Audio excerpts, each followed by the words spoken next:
E acho que estamos ao vivo. Deixa eu ver aqui, deixa eu ver. Que é melhor confirmar, senão a gente fala as coisas e ninguém está olhando, né? Vai. Estamos ao vivo. Sejam muito bem-vindos, bem-vindas e bem-vindes à live de hoje, quarta-feira maravilhosa. Olha a Deus aqui no canal de novo, gente. Inês Barreto chegando com tudo. Tudo bem, querida? Tudo bem, você? Tô bem, tô bem. Melhorando como, né? O importante é ser melhor do que ontem, né? A gente Sim. tá melhorzinho, porque tudo é muita coisa, né? Assim, a gente fala tudo bem, eu acho um sarro, né? Mas não sei se isso é coisa de autista, mas assim, tudo realmente não tá bem, né? Mas a gente chega lá. Se a maioria estiver bem, já estamos no lucro. Exato, 51%. Já estamos no lucro. Massa! Gente, sejam muito bem-vindos aí. Nós estamos com a live hoje sobre a pesquisa de mestrado da Inês Barreto, doutoranda, né? Que já está quase terminando o doutorado. Mas a pesquisa de mestrado dela é sobre o livro de São Cipriano e nós vamos conversar sobre essa maravilhosidade, né? Que tem gente que tem medo, tem gente que mantém uma distância segura, né? Por desconhecimento, mas hoje a gente vamos tirar as dúvidas, vamos falar sobre tudo que vocês têm aí, que vocês acham que não é, o que né? Perguntem à vontade, a gente vai conversar hoje com uma especialista na área. Então, o Marco Silva sempre chegando antes que nós aqui. Boa noite, Marco, seja muito bem-vindo, obrigada pela presença. Olha a Luciana aqui também, boa noite, seja bem-vinda, querida, obrigada pela presença.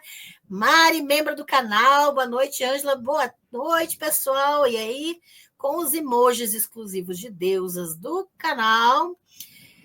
E é claro que a maravilhosa Thaís, boa noite a todos, membro do canal, Lena Five, né? E nós temos a Larissa Barbel também, ó, que fez até a pipoca para assistir, que eu acho que é muito importante, né? Chegou aí, Larissa, isso aí. E olha só, a Thaís falando, boa noite, Ângela, boa noite, Inês. Aqui é a Thaís dos tempos do Guete MH, amiga da Carol Carvalho. Estou fazendo faculdade de História e os cursos da Ângela. Bom te ver de novo por aqui, olha só. Oi, Thaís, boa noite, quanto tempo. Feliz de saber que você também entrou para o nosso grupo ali dos historiadores. Muito massa, né? E é membro do canal aqui também. Jesus da Shopee, o nosso Jesus, né?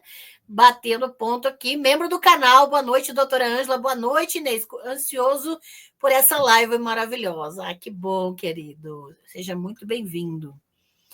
Mário, ó, eu tinha muita curiosidade sobre esse livro de São Cipriano. Eu li alguma coisa, né, da pesquisa da Inês, não li todo, né? Li também a material que você apresentou em congresso, né? E achei muito legal. Tinha muitas informações ali que eu não fazia ideia. Então, é bom a gente conhecer, né? Zemate, seja bem-vindo. Eu não sei se é bem-vindo ou bem-vinda, mas estamos aí, né? Luciana, não tenho dúvidas. Estou aqui para conhecer algo de que já ouvi falar. Tá. Jesus da Shopee. Se bem que agora eu estou fazendo os cursos da doutora Ângela e para mim é live todo dia. Estou me esbaldando. Virou aluno dos cursos. É isso aí. Aproveitou o pacote de cursos, gente. Olha, última semana para adquirir o pacote de cursos em preço promocional, hein? Aproveitem. Tiago Faria Melo, membro do canal. Boa noite a todos. Boa noite, Tiago. Seja muito bem-vindo. Obrigada pela presença. Ó, Thaís, sim, quanto tempo. A Larissa aqui, ó. Quanto que eu tremia só de ouvir sobre ele. Eu tenho uma experiência, assim, de infância mesmo, não, nem adolescência era. Juliana Emanuele, boa noite, assunto incrível. Obrigada, querida, seja muito bem-vinda. Obrigada pela presença. Quando eu era pequena, eu ia com a minha irmã na biblioteca pública, porque a gente é da época que não tinha internet, né? Sim. Daí a gente foi na biblioteca pública e a gente fuçava muito, ia muito atrás dessas coisas de bruxaria, de feitiço. E eu lembro que a gente foi meio com medo pegar o livro de São Cipriano para ver as coisas. E eu fui bem numas partes de ritual, de feitiçaria mesmo, de magia. Eu ficava, nossa, para que esses ingredientes? Aqui tinha uns ingredientes bem cabulosos lá no meio. Daí eu mantive uma distância segura, porque eu fiquei com medo. E os ingredientes é tipo sapo, né? Pelo de gato, caveira de gato, tudo umas coisas assim. Cara, eu fiquei assim, nossa, eu era uma criança, né? Eu fiquei pensando como é que acho que não é da minha alçada por enquanto. Assim. Mas e aí, como é que foi o seu contato com o livro de São Cipriano? Assim, os primeiros contatos? Eu também conhecia desde sempre, né? Eu venho, acho que eu até já falei noutra live, eu venho de uma família que sempre teve interesse nesses temas. Os meus pais são bandistas, né? Minha mãe é cartomante, então a gente sempre estive nesse universo. A minha mãe é cartomante, então as amigas dela também eram todas cartomantes, então eu sempre conheci, sempre tive nesse universo. Tinha ouvido falar do livro, tinha isso de alguém que tentou usar e tal, mas eu nunca tinha pego para ler. Na adolescência eu fui estudar bruxaria, então estava fora daquilo, então passou. Quando já bem mais velha, eu fui para pós-graduação, né? A gente vai pensando em temas de pesquisa, eu já pesquisava, né? Já terminei a faculdade de História pesquisando livros sobre bruxaria, e aí eu queria uma documentação sobre bruxaria que não fosse feita por terceiros, né? A gente vê muitos estudos de Inquisição, que é baseado nos processos, e no mais contemporâneo tem muito estudo com processos de polícia mesmo, né? E aí o mais perto que a gente consegue chegar são justamente esses livros de magia, né, que foram de alguma forma ali conversando com os praticantes de magia e que não eram processos. E aí me chamou a atenção, eu lembrei, e aí lendo outras coisas, principalmente, eu sempre falo que é um livro essencial para mim, que é O Diabo e a Terra de Santa Cruz, da Laura de Melo Souza, sobre feitiçaria, né, práticas de feitiçaria e sobre a Inquisição no Brasil colonial, e o São Cipriano estava nesse livro, porque ele já aparecia nos feitiços coloniais, ali, 1700 e pouco. Falei, bom, isso aqui eu conheço, né? Parece São Cipriano e a Maria Padilha, que é uma entidade que eu conheço da minha vida na Umbanda. Esse aqui eu conheço, mas ninguém explorou isso muito a fundo. Fui pesquisar sobre o livro de São Cipriano, tinha poucas pesquisas sobre. Eu falei, não, acho que aqui a gente tem um caminho, porque ele está respondendo a isso que eu queria, né? De não ser algo produzido pelo perseguidor. Tá nesse universo que já era o meu universo de pesquisa, de história dos livros, da leitura e da magia. E aí comecei a desenhar o projeto, o meu orientador atual comprou a ideia e estamos aí pesquisando o livro de São Cipriano desde 2019. Uau, que máximo! Mas que bom que ele comprou a ideia, porque tudo depende, né, da boa vontade dos orientadores, né? E é um orientador que não pesquisa magia, né? Não pesquisa religião, é um historiador de história intelectual, mas que comprou a ideia e é um orientador muito bom, muito parceiro, e estamos trabalhando junto aí agora no doutorado, na reta final. Que massa! Olha, tô doida para falar sobre sua pesquisa de doutorado quando você terminar, quando você defender, quando tiver tudo entregue. A gente precisa falar sobre essa pesquisa também, né? Muito bom, cara. E agora, assim, para localizar, né? Para localizar historicamente essa questão de Portugal e Brasil, né? O que o livro de São Cipriano tem a ver com a relação de Portugal com o Brasil? Esses que a gente tem no Brasil, eles chegam aqui por Portugal. Né? Eles chegam na Península Ibérica, mais ou menos ali no século XVII, não organizado no livro, formato que a gente conhece hoje, né? Que é o códice com brochura e tal. Eles chegam muitas vezes como papéis soltos, assim, copiados à mão, orações e tal. E aí eles estão muito relacionados a uma prática de magia muito comum na Europa, que é a de procurar tesouros encantados e escondidos. E aí o Cipriano está nesse meio, ele vai chegar ali, Espanha, Portugal, dentro dessa tradição, e aí se cria essa tradição de alguns escritos e de uma tradição oral que vai ser organizada em livro ali no século XIX. E é esse livro que vai chegar no Brasil.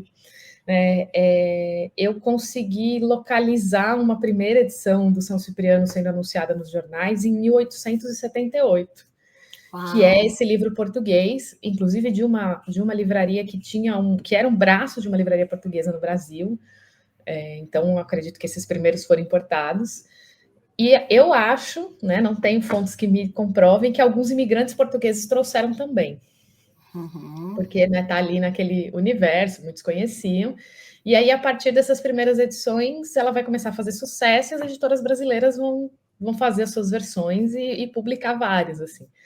Então, a gente tem mais de 100 anos aí, 150 anos já de publicação de livro de São Cipriano no Brasil. Uau, é bastante tempo. Quer dizer, relativamente bastante e relativamente pouco tempo também, né?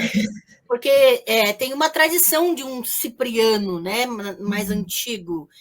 E você pode falar um pouco sobre essa tradição do Cipriano, né? Quem foi esse Cipriano, a lenda, ou sei lá o quê? A gente tem 2 São Ciprianos, né? Tem um São Cipriano de Cartago, que foi um bispo, um bispo da Igreja Católica Romana bastante importante. Ele tem uma série de tratados e tal. E ele foi santo, né? Ele foi canonizado pela contribuição dele com a Igreja. Também foi um dos santos mártires do começo do cristianismo. E tem esse outro São Cipriano, que é o feiticeiro, que seria da cidade de Antioquia, ou Antioquia, que é na região da Turquia hoje. E ele também foi um santo mártir, né? Eles estão ali no começo do cristianismo, mais ou menos século IV, V, em que os santos eram essas pessoas que se sacrificavam pela fé católica, né? Que eram perseguidos e se sacrificavam pela fé. E aí, a lenda deste São Cipriano, que entrou no nosso imaginário como feiticeiro, ele seria um sacerdote pagão, um mago iniciado em vários mistérios e tal, que tinha um pacto com o diabo. E aí ele fazia disso o seu trabalho, né? Ele recebia dinheiro das pessoas para fazer feitiços. E aí um dia um conhecido dele contrata ele para conquistar uma moça chamada Justina, que era uma moça convertida ao cristianismo, de uma família cristã, que tinha feito um voto de castidade, e ela não queria casar com esse cara porque ela tinha feito um voto de castidade. E aí o Cipriano tenta um monte de feitiços para conquistar, né, a Justina, para quebrar a fé dela, ele não consegue, e aí o diabo fala para ele que ele não vai conseguir porque Deus é mais poderoso. E aí nisso o Cipriano se desencanta com o diabo, se converte ao cristianismo, e ele e a Justina vão virar pregadores ali, né, evangelizadores na região, e vão ser decapitados. Na verdade, vão ser martirizados primeiro, eles vão ser colocados no caldeirão de óleo fervente, em algumas versões, aí eles vão sobreviver. Esse é o primeiro milagre. E aí vão ser decapitados e viraram santos. Na Igreja Católica Romana tem umas questões, São Cipriano deixou de ser santo, não é mais, mas eles são bastante cultuados naquela região, nas igrejas ortodoxas ali, turca, grega. Ah, sim. E sempre tem uma lenda para salvar, né? Que diz que ele vai ser salvo no final, que daí ele tem que tirar ele desse meio, né? Isso é ótimo, essas manipulações de fé ali, depois no fim da lenda, né? É sempre a história do Fausto, né? Ele é um homem, um intelectual que faz o pacto, mas no final ele consegue encontrar salvação, né? Aham. Mas assim, essas lendas, esses feitiços relacionados a São Cipriano, então eles aparecem desde que época na Europa? Mais ou menos um pouco depois do martírio dele, que teria sido ali século IV, V, e aí começam a aparecer já nessa época, principalmente a oração de São Cipriano, que aí vai ser uma oração usada tanto para se fazer magia, quanto para se fazer exorcismo e tal. E aí essa oração vai começar a ficar muito difundida, porque oração é uma coisa fácil de circular, né? Ela é guardada na memória, ou escreve num papelzinho, então ela começa a circular com muita facilidade, e vai ter um texto, mais ou menos um pouco depois disso, que chama Testamento de Cipriano, que é como se ele estivesse contando a história da vida dele. Esses testamentos eram textos comuns na Idade Média, que eram como se os santos estivessem contando a sua história, eram as histórias exemplares, né, para converter. E aí, a partir desse testamento também, essa lenda do santo que tem o pacto começa a se espalhar. Então, sempre vão ter essas tradições desde essa época, vão ser ligadas lá com a tradição de encontrar tesouros.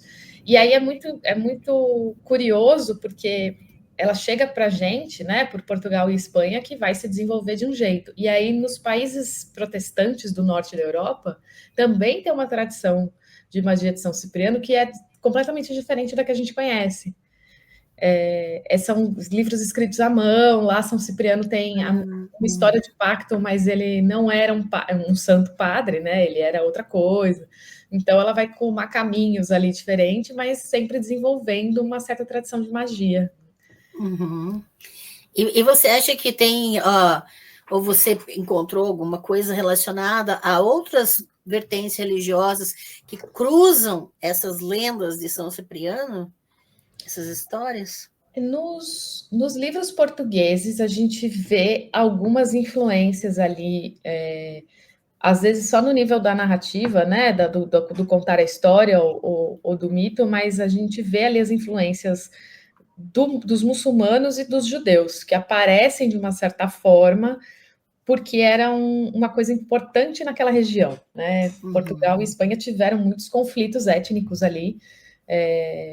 O muçulmano, né, o mouro, entra para o imaginário português como vilão, então isso aparece ali colateralmente, assim, aparecem os tesouros que os mouros enterraram quando fugiram. Em Portugal tem a figura da Mora Torta, que seria uma entidade elemental que toma conta de determinados lugares onde tesouros estão enterrados, que seriam essas princesas mouras que ficaram abandonadas. Então, isso aparece nesses livros de uma maneira meio colateral, assim. E aí, aqui no Brasil, eles vão ser associados principalmente com a quimbanda, né? Com algumas práticas de umbanda e quimbanda, por conta de toda a magia que ele tem lá, né? Essa quimbanda que trabalha ali, luciferiana, vai beber um pouco do São Cipriano também.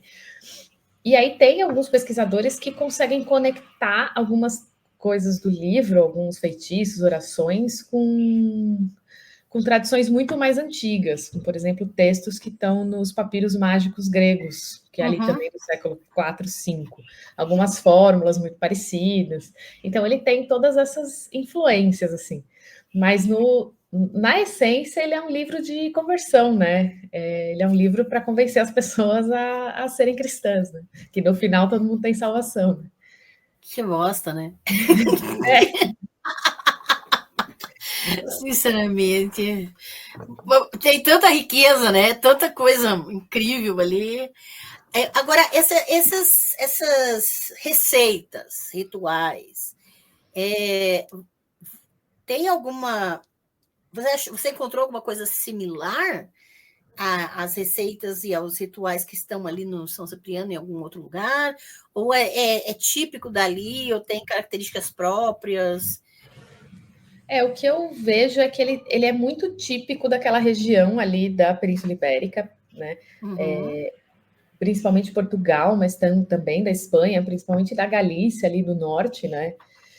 E aí, quando a gente vai ver uma documentação de Inquisição portuguesa, por exemplo, né, ali do século XVI, XVII, tem coisas que estão nesses livros de São Cipriano que aparecem ou iguais ou muito parecidas nessas práticas que as pessoas já tinham nessa época. Então, ele vai falar muito com essas tradições orais ali da região. Né, que, assim, para também estar lá no século XVI é algo que já vem de muito tempo. Sim. Então, ele está ressoando muito essas tradições orais que são bastante antigas, né?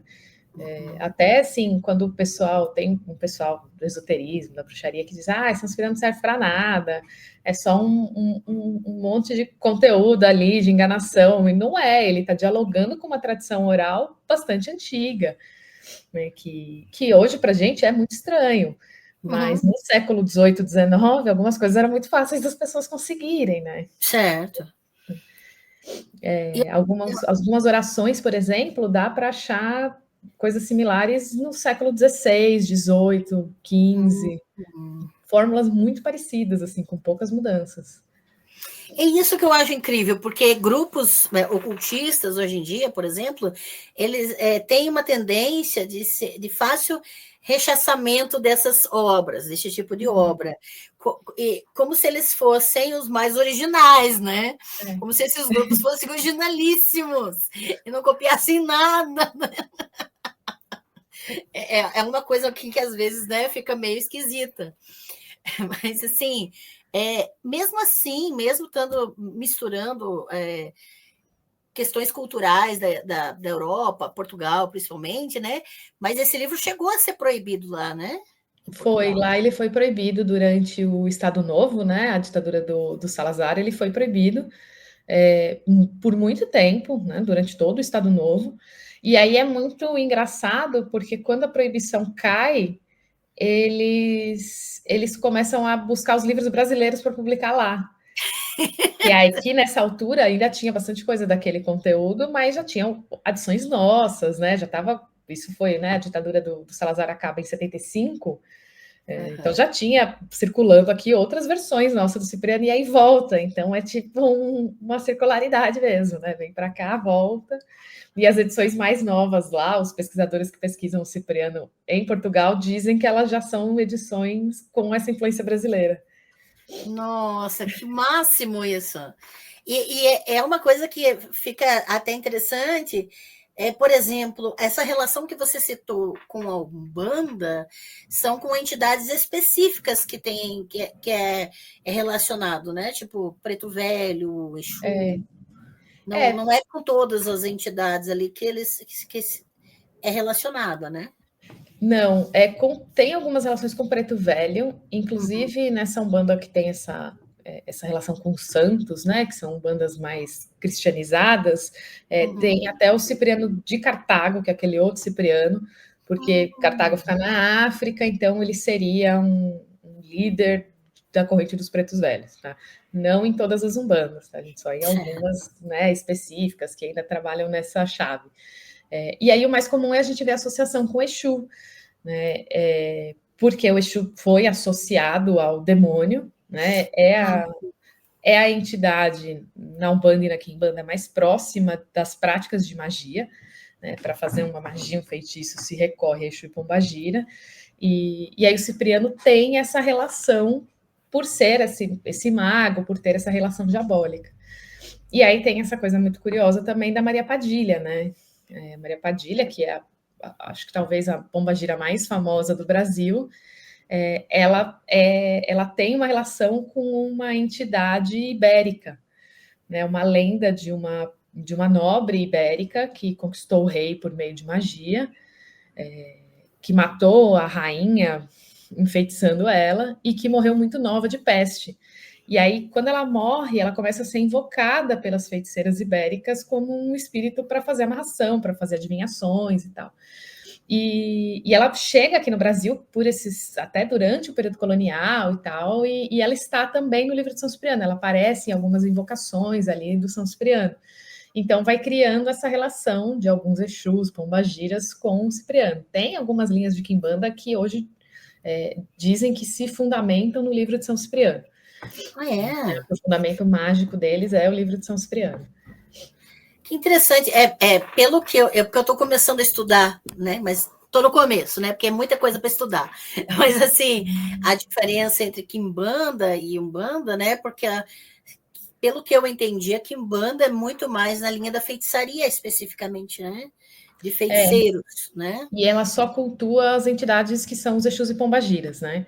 Uhum, E aí alguns caboclos, pretos velhos, quimbandeiros. Ela não tem o culto a orixá, por exemplo, né? Ou a Enquice, uhum, não tem o culto às divindades. E aí tem dentro do culto de Exu tem essa coisa da feitiçaria, né? É um uhum. culto mágico, basicamente, né? Não tem essa questão religiosa que a gente tem de culto ao orixá, por exemplo, de se conectar com a divindade, né? É outra forma de entender. Uhum. É muito interessante essas diferenças. E principalmente aqui no Brasil vai acabar associando até essas práticas de benzimentos vão acabar se misturando, né? Práticas nativas também indígenas vão se misturar com isso também, né? Sim, o benzimento já é uma coisa que tem em Portugal, né? Vem para cá também um pouco dessa influência. Tem lá no livro de São Cipriano, tem algumas receitas de benzimento, de exorcismo para tirar espíritos e tal. E aí vai se conectar muito com as nossas práticas indígenas e africanas, né? Por exemplo, o fumo, né? O cachimbo, o charuto é indígena, né? Os europeus começaram a fumar quando eles descobriram o tabaco das Américas, né? Mesmo a manifestação de espíritos, né? que alguns atribuem, que chegou aqui com o kardecismo, chegou aqui, sempre existiu aqui, né? Porque esse tipo de manifestação é indígena, esse contato com os espíritos sempre existiu. E aí eu acho que uma das coisas que faz o livro de São Cipriano ter sucesso e colar muito no nosso imaginário é porque ele já está conversando com isso que já era algo da nossa cultura, né? Já estava aqui, ter magia, ter espírito e fazer essas coisas, e ele vira mais um instrumento, né? Verdade. Você acha que o medo, ele é importante nessa dinâmica popular com esse livro do São Cipriano? Você acha que ele faz parte, essa coisa das pessoas terem medo do livro, né, de causar medo algumas coisas, isso também faz parte dessa dinâmica desse material? Eu acho que sim, e acho que é uma das coisas que também faz com que ele tenha um sucesso, né? Porque cria esse mito em cima, né? E cria uma curiosidade, de certa forma, né? Porque tudo que é proibido, a gente quer saber como é que é. Sim. E isso está muito atrelado ao medo do próprio livro de magia, né? O livro de magia, teoricamente, ele é o oposto da Bíblia, né? Se na Bíblia tem o meu contato com a palavra de Deus, né? O contato com a divindade, o livro de magia é o contato com o demônio. Então, ele sempre vai ter essa pecha, assim. Tem uma história, né? Uma das lendas da criação do livro de São Cipriano é que ele foi entregue pelo próprio demônio para um monge alemão chamado Jonas Sulfurinos. Tem até alguns livros que ainda vêm com assinatura como se fosse do Sulfurinos. E aí ele recebeu o livro todo em hebraico e conseguiu entender o livro. E o livro não poderia ser destruído. Então, se você botasse fogo, ele não queimava, ele não era destruído com água, com nada. Então, desde essas primeiras lendas já tem essa coisa do livro perigoso, demoníaco, né? O que não vai ser destruído. E eu acho que isso acaba alimentando muito a curiosidade em cima. E aí tem um outro conceito também que eu acho que tem a ver, que é a ideia do pacto implícito, que é uma ideia ali da Inquisição de que você faz um pacto que não é o pacto explícito. Por exemplo, uma bruxa que via no sabá, o demônio estava lá e ela se oferecia para o demônio e tinha feito um pacto. O implícito é aquele pacto que você não sabe muito bem que você fez. Então, tipo, se eu pego e leio um livro de São Cipriano que tem uma invocação ao demônio, eu estou fazendo um pacto sem querer. Entendeu? Então, e se eu fiz o pacto e não sei? E agora? Em teoria é mais fácil ser perdoado, né? Porque você não estava sabendo que estava assinando aí esse contrato, né? É tipo quando você vai entrar no site e tem que aceitar os termos que você não leu. Agora. Mas acho que tudo isso ajuda a criar essa coisa do livro demoníaco, né? Talvez até essa relação com os Exus, né? Que é algo que na nossa cultura, durante muito tempo, ainda é muito pesado, né? O pessoal ainda tem muito medo, né? Então é uma soma de coisas ali em cima dele. E isso carrega muito a culpa cristã no imaginário popular também, né? Muito. Que sem culpa cristã não vende coisa de ocultista também, porque o povo gosta de ter medo e experimentar ao mesmo tempo. Não, mas tem muito, lida muito com essa culpa, né? Até essa mensagem evangelizadora é basicamente lidar com essa culpa, né? Falar para as pessoas, não, você tá mal ali porque você fez um feitiço para arrumar um marido ou para ganhar um dinheiro, mas tá tudo bem, no final você consegue ser perdoado. Cara, é inacreditável. Você fica meio... Não muda, né? Agora eu fiquei curiosa, porque assim, rapidinho nos bastidores, até você comentou que é bom a gente fazer uma live sobre essa, porque tem muito conteúdo sobre o livro de São Cipriano que é fora da casinha, né? Que está aí nas redes, que está no YouTube, né? Que tipo de informação você considera problemática que você já viu sobre o pessoal falando sobre o livro de São Cipriano? O que mais me incomoda é quando o pessoal começa com essas do tipo, não pode comprar, não pode ter, porque é um livro que você não vai mais dormir, que vai trazer desgraça para sua casa, que vai te fazer mal, que vai atrair espíritos. Nenhum objeto, né? Pouquíssimos objetos têm esse poder. Né? Se você compra um livro pela curiosidade, né, não vai fazer isso. Né? A não ser que você vá num cemitério e traga uma caveira para sua casa, talvez aí você vai ter um problema. Mas um livro, um objeto desses, ele não é capaz de destruir a sua vida só porque você tem um exemplar.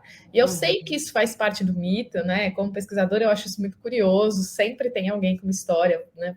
Várias pessoas já me falaram isso em congresso, amigo do doutorado, em outras lives, várias pessoas já me contaram essas histórias, mas aí é isso que eu vejo, né? Pessoas no meio esotérico, pagão, tal, propagando isso do tipo, não pode ler, não pode ter, porque é um negócio que faz mal, que vai acabar com a sua vida. E não é assim, ele é um livro, né? Se fosse assim, quantos livros a gente não poderia ter que tem teores muito parecidos, né? Com Quantas certeza. músicas a gente não ouviria?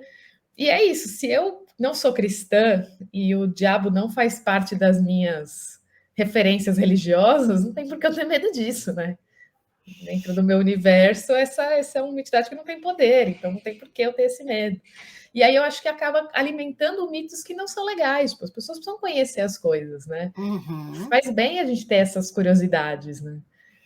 Exato, é aquela coisa de que se aproveita disseminar informação de que se você ter esse livro em casa, você vai ficar doente, ou alguém vai morrer, ou vai acontecer alguma coisa.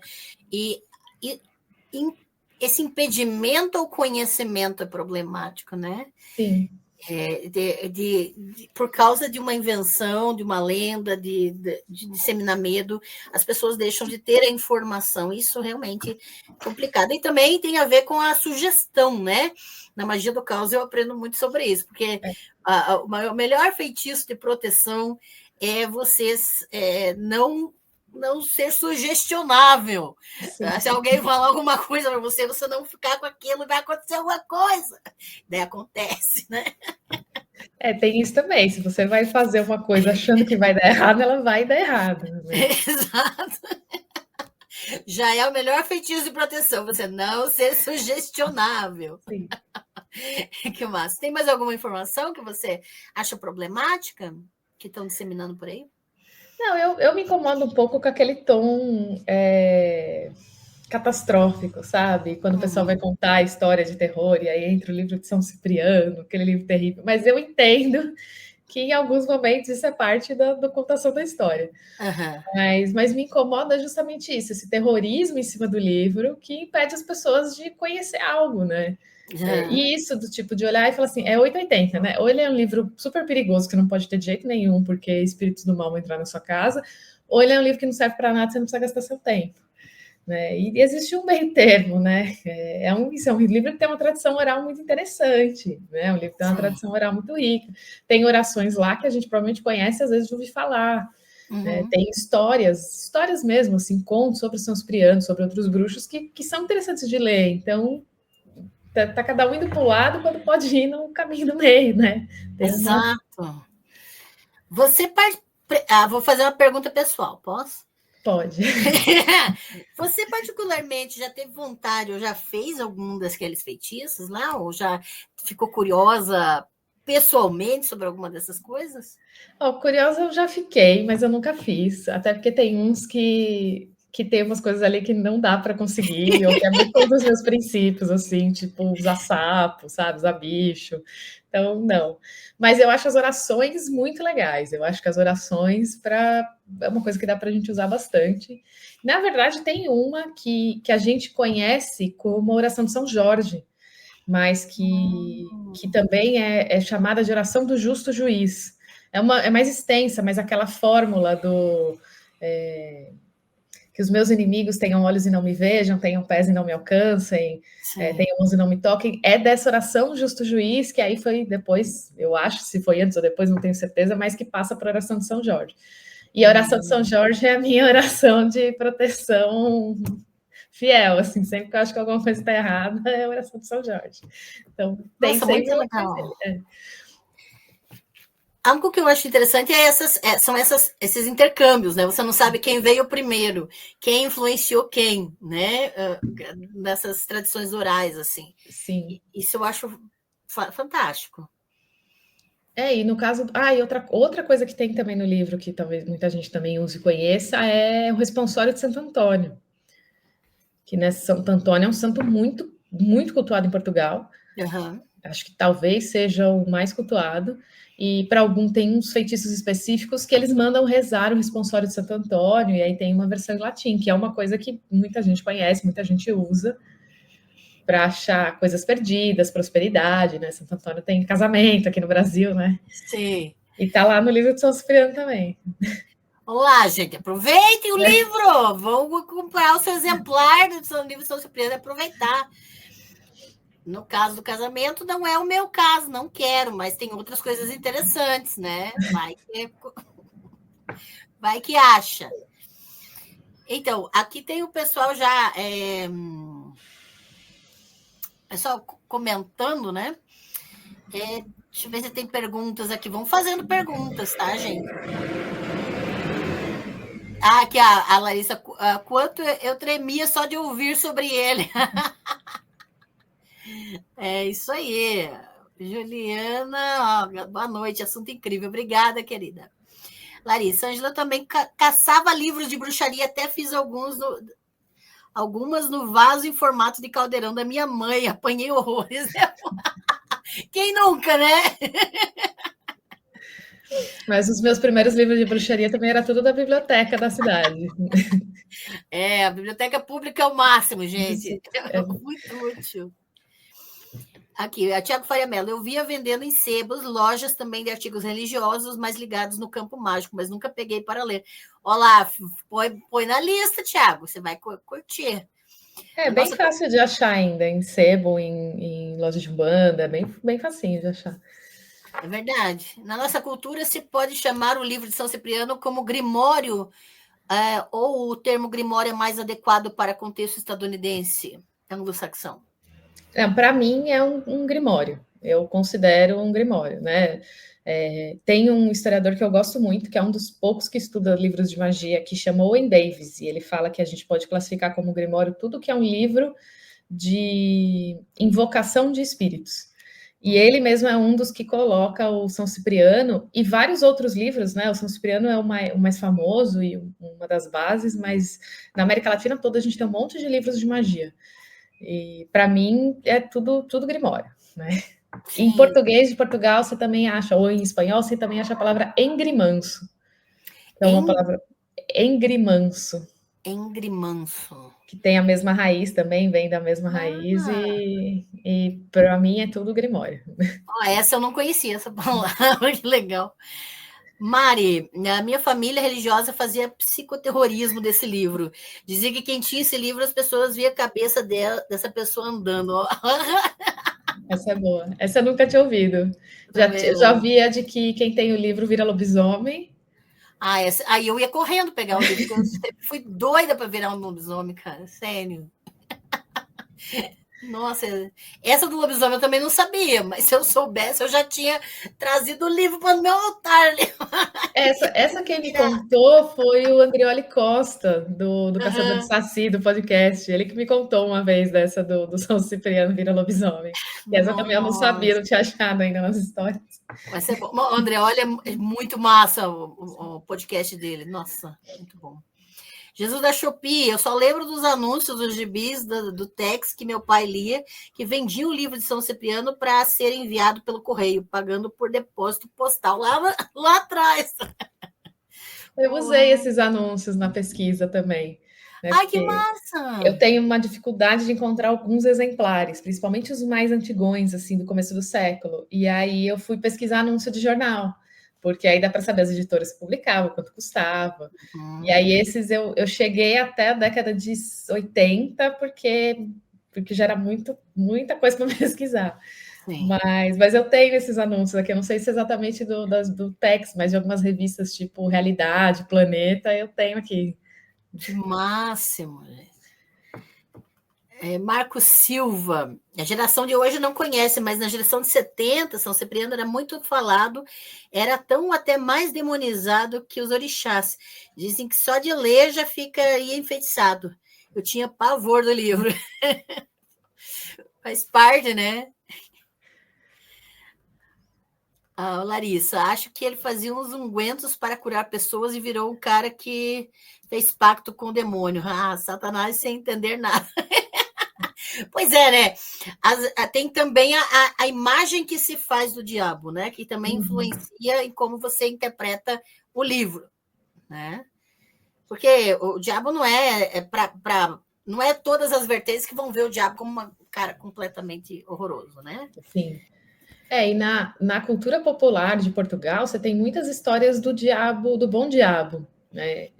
Que vem para cá também. A gente encontra isso no cordel, no nossa, né, cultura oral, que é aquele diabo que você consegue enganar ele de vez em quando, que ele faz uma coisa ruim, mas depois ele te dá alguma coisa em troca, né, que você consegue enganar para ele fazer as coisas para você. Tem alguns momentos do livro, é meio esse diabo que aparece ali, né? Esse diabo que aparece na conversa, assim. Tem uma história do livro que é a história de um personagem que chama Vitor Siderol, que ele acha um livro de São Cipriano e faz um pacto e aí ele consegue, ele passa lá por uns problemas e tal, mas no final da história ele consegue ficar rico, casar com uma boa mulher, tem uma longa vida, e quando ele morre, os filhos dele estão com dinheiro. Então é esse diabo, assim, que teve lá os problemas no começo e tal, ele perdeu dinheiro, passaram a perna nele, mas no final o pacto deu certo porque ele teve a boa vida que ele queria, né? Um diabo que ajuda. Então é muito desse diabo também que está ali no livro, né? Ai, velho, isso é muito massa. Até no Alto da Compadecida, né? Você tem a figura de um diabo bem. O negociante, né? Ele vai negociar ali. Nossa, muito massa. E uma pergunta que me veio agora. Por causa dessas tradições do livro de São Cipriano, a tendência não é de grupos marginalizados a usarem ou estarem com o imaginário dele em volta, em vez de classes dominantes ou mais da elite, ou isso não tem relação? Eu acho que tem, né? Essa é uma das coisas que eu estou tentando me aprofundar agora no doutorado. Eu vejo que, principalmente aqui no Brasil, quem acaba procurando os meios mágicos, mas não só no Brasil, mas assim, né, em outras pesquisas no mundo também tem pesquisadores que pensam nisso. É quem precisa, quem está em situações muito vulneráveis ou muito delicadas, né? Aqui na colônia, né, no Brasil colônia, por exemplo, quando a gente vai para esses documentos de inquisição, quem que procurava as feiticeiras, o que era consideradas feiticeiras? Eram normalmente mulheres, apesar que tinham no Brasil também, a gente teve homens, mas pessoas que estavam ali entre os pobres, os escravizados, ou as pessoas brancas de classe mais baixa, né, pessoas indígenas, tem muito caso de pessoas indígenas, porque estão numa situação muito vulnerável e precisam desses outros meios para se proteger, para conseguir as coisas, né? Proteção física é coisa que a gente vê muito em várias épocas diferentes da magia no Brasil. O Cipriano específico, né? O que eu estou caminhando ali no doutorado, é que eu vejo que ele foi usado por imigrantes que estavam nesse processo, principalmente portugueses, né? Nesse processo de vir para o Brasil no começo do século, começar uma vida nova, sem família, sozinhos, né? E esse é um livro que já fazia parte desse imaginário, desse universo deles, talvez desse também esse conforto. E o que eu vejo também na trajetória até editorial, de quando tem mais edições, quando tem menos, é que quando a gente começa a ter esse fluxo migratório muito grande para as grandes cidades, ali principalmente década de 60, 70, né, o Brasil está passando por um período de ditadura, um processo de industrialização, mudanças muito profundas na estrutura social, migração muito grande do interior e do Nordeste para as cidades que estavam se desenvolvendo no Sul. Então, as pessoas que estão nessas situações se sentem vulneráveis e vão buscar essas respostas, vão buscar essa ajuda, né? Mas no Brasil a gente tem aquele fenômeno curioso de que práticas afro-indígenas, né, afrodiaspóricas, que sempre foram consideradas de camadas mais vulneráveis, mais baixas da população, mas você sempre tem o rico que vai lá também, né? A gente vê isso em crônicas ali no jornal do começo do século, até antes disso, do pessoal reclamando, tipo, porque tem a casa de cura lá, a casa de dar fortuna, que era um dos termos que se usava, porque hoje a gente chamaria de terreiro, mas está cheio de senador e de político e de não sei o que lá. Então, tem uma certa conciliação ali, né? porque também tem, né, até hoje alguns terreiros fazem isso, né? Você permite que uma certa classe entre para se proteger de certa forma, né? Quando o calo apertar, tem alguém ali que. Então, ela é, para mim, tem muito a ver com essas classes subalternas, mas sempre tem a elite se aproveitando de alguma forma e também usufruindo desses trabalhos, às vezes na surdina, né? Sei. Nossa, isso é muito interessante. Agora, em relação a isso, eu reflito muito porque eu recebo muitos comentários, né, no canal aqui, e considero importante a gente falar sobre isso, é que muita gente, muito ateu, né, comenta assim que se é religioso é ignorante. Se é religioso, né, é burro, é mal informado, e não é uma matemática exata dessa forma, né? Porque existe toda uma camada de privilégios na sociedade. E tem que ser muito privilegiado para achar que não precisa de nenhum tipo de espiritualidade, né? Sim. E isso também de que é uma coisa também, eu me incomodo muito com o discurso de ateu por conta disso, assim. Uhum. E me incomodo muito com o ateu que descobriu agora que o cristianismo absorve outras tradições, e aí não entende a dinâmica das coisas. Mas tem isso, né? As pessoas subalternas, e outra coisa que me irrita muito é isso de que toda religião é ruim. Uhum. E não é bem assim. Algumas religiões têm questões políticas diferentes de outras, né? Algumas religiões foram uma resistência cultural, ou tiveram que se adaptar de alguma forma, né? A gente pode criticar as religiões hegemônicas, lógico, mas a gente tem que entender que as coisas não são tão preto e branco, né? Principalmente aqui no Brasil, com uma diversidade enorme, né? Eu tenho uma playlist aqui no canal que é sobre voodoo, em que eu faço uma análise da importância do voodoo para a independência do Haiti, por exemplo, né? Que o medo branco foi importante para a independência do Haiti ali na questão do voodoo. E isso é um paralelo, né? Com a nossa realidade também. Mas é muito importante. Nossa, estou doida para ler sua tese, de verdade, viu? O doutorado vai chegar. Metade está pronta para fazer o exame. Então, posso fazer Aê, mais metade. na torcida aqui. Larissa, eu li na infância sobre a Moura Torta. Ah, que legal. Pois é, eu não tinha ouvido falar, ouvi agora com você, Inês, porque eu realmente não sabia da Moura Torta, esse fenômeno assim, né? É uma lenda, né? É uma lenda da cultura popular, né?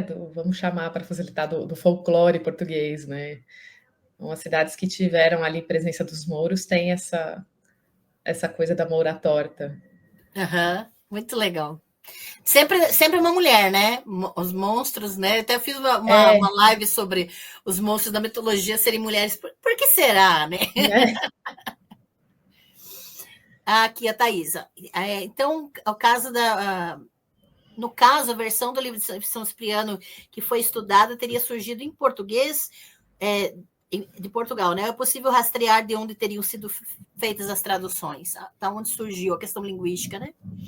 Essa que eu estudei, né, e tem um pesquisador em Portugal, o José Leitão, que pesquisa os livros de São Cipriano em Portugal, essas edições, elas foram organizadas, já escritas em português mesmo.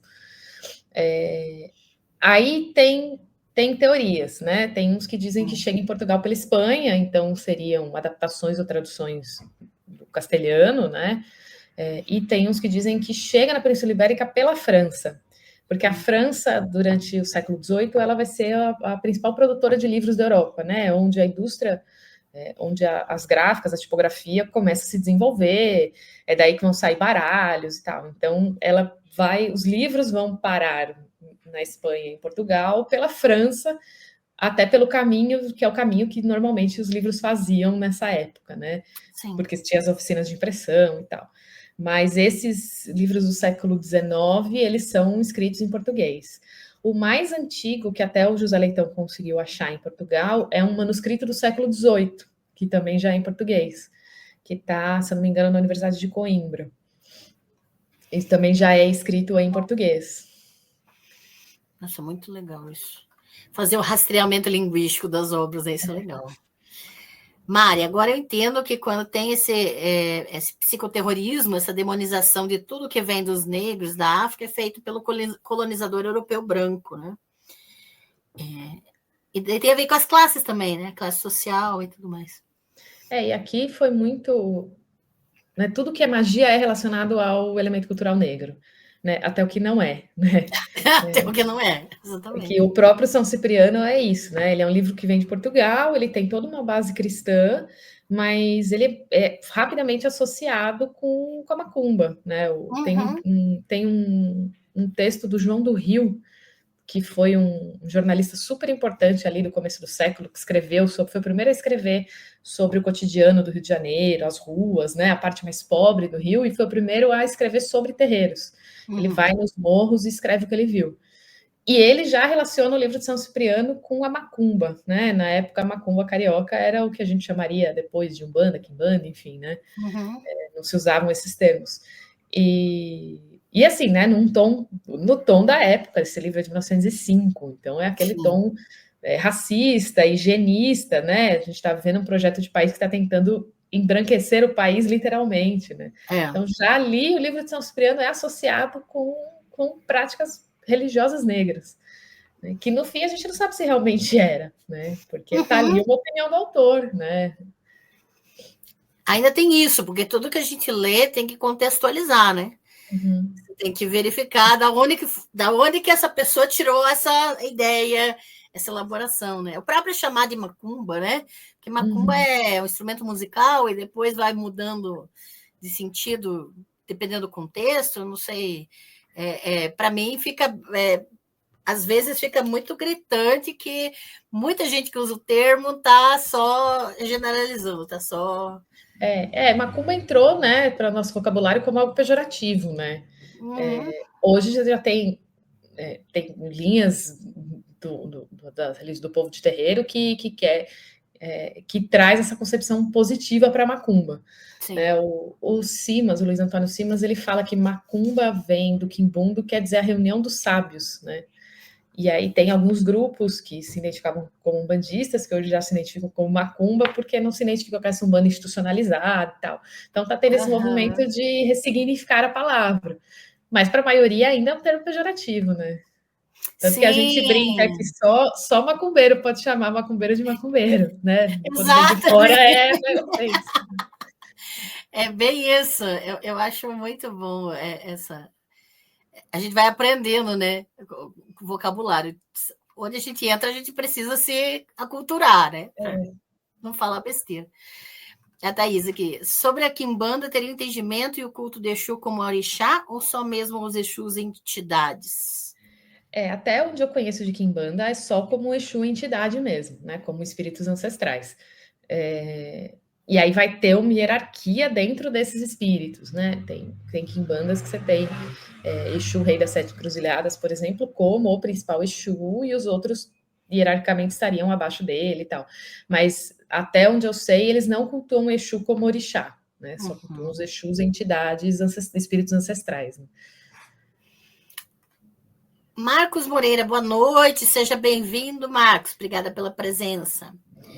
Marcos Silva, eu tive um livro de São Cipriano, mas nunca li por causa do medo. Era um livro de capa preta com um símbolo, acho que de um triângulo na capa. Olha só, perdeu a oportunidade, né? Vamos todo mundo comprar seu exemplar do livro de São Cipriano para ler e aprender.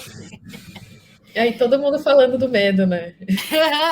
É geral, né? Que nem quando eu peguei ele da biblioteca pública quando eu era criança, né? Deixei lá, não trouxe para casa, claro. Edu, cheguei um pouquinho atrasado, mas cheguei. O importante é que está aqui, Edu. Tá? Obrigada pela presença, seja bem-vindo. É a Luciana Magia do Cal. Sim, tamo junto.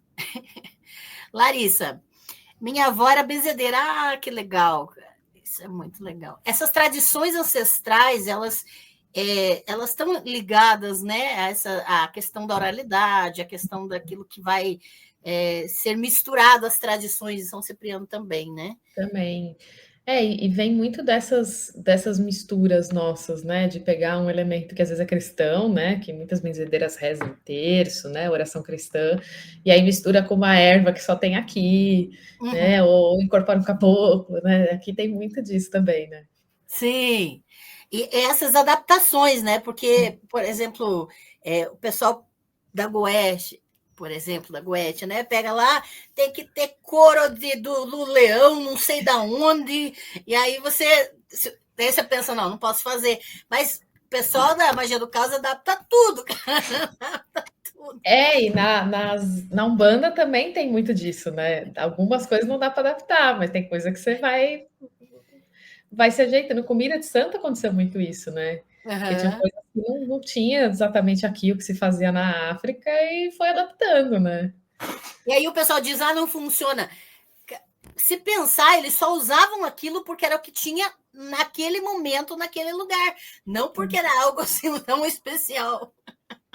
Então, que nem só, tem vários orixás que comem inhame, porque inhame era a base da alimentação de uma série de povos na África, lá não tinha mandioca, né?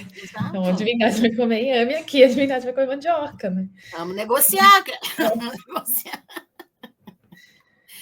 Jesus da Shopee. Eu já fiquei curioso com feitiço para ganhar dinheiro. Não acredito nisso, mas vai que né. É exatamente. Vai que né.